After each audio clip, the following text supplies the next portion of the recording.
Hello, listeners. Welcome to another episode of Cancer Answers Talk Story. I'm your host, Heather Rifat, and joining me today is Leimomi Golis. She is a cancer survivor and a caregiver. She was diagnosed with lymphoma in 1998 at the age of 38. She also served as a caregiver for her son, and she has volunteered extensively and continues to do so at the University of Hawaii Cancer Center and also American Cancer Society. She currently serves as a care coordinator at HMSA, which is the Hawaii Medical Service Association. Leimomi, thank you so much for your time today. It's an honor for me to be here talking with you. Yeah. So Leimomi, I want to first ask you, because you are a cancer survivor, what was your initial reaction to being diagnosed with lymphoma? Well, with everybody else, why me? Yeah. And especially at that time because, my son, who was born special needs, he was born with a small brain. So I was I was a single mom and his caregiver. Although I lived with my older sister, who was a nurse too, and she provided support. But being the mom, I wanted to be the one that provided all the best care that I could. Mm-hmm. So that was kind of my reaction was, well, who's going to take care of my son? Yeah. Now that, I have to go through this. So. And you had the support system, but what made you resilient during this time to care for your son? Because you were also going through cancer. Yeah. So well, how was that? Yeah. My thing was I needed to, because I knew I had Brian, I knew I had to survive and make the best out of it. And you go to the treatments and you get all the side effects, but I just thought of it as temporary and it'll go away. It sucks now, but it'll go away eventually. So I just have to go with the flow, knowing that everything is just temporary. And I say this to all of my my other cancer friends or survivor friends that I helped with my support group that I facilitate. But all of a sudden, we have all these side effects, but you gotta think about it. It's just temporary. You cannot linger on it because otherwise it doesn't let you, go forward and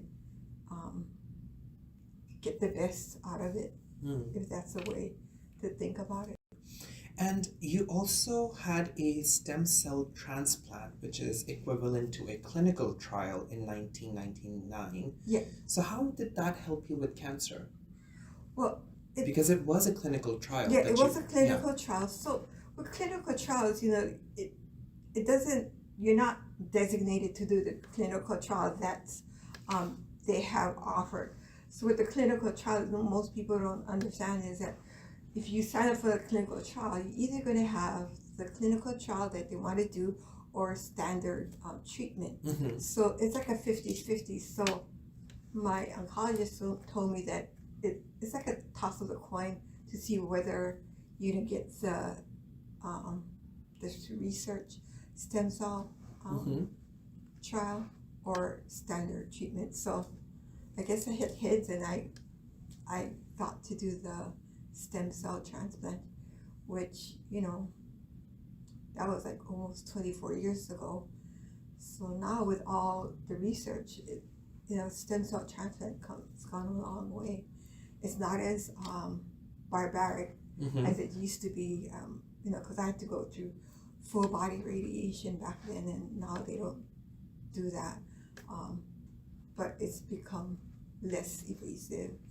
But I'm proud to say that I was part of that study that helped with advances in treatment. Yeah, definitely. It does help. Yeah. And you also participated in the Healthy Diet and Lifestyle Study too, which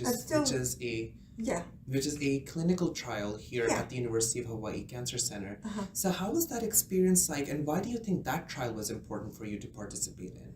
Okay, so I wanted, because I have a history of diabetes and I was morbidly obese, and I thought, well, that's a good way to to work towards a goal to getting my A1C down, getting my weight down, and I gotta say it's a terrific study to be with.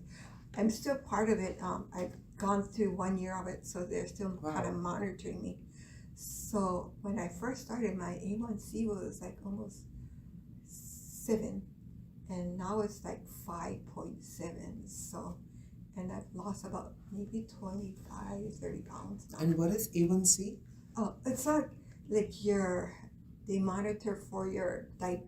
Okay. It's like they check your blood hemoglobin or something like that. I should know because I'm a nurse, but I just know that over 7 is bad.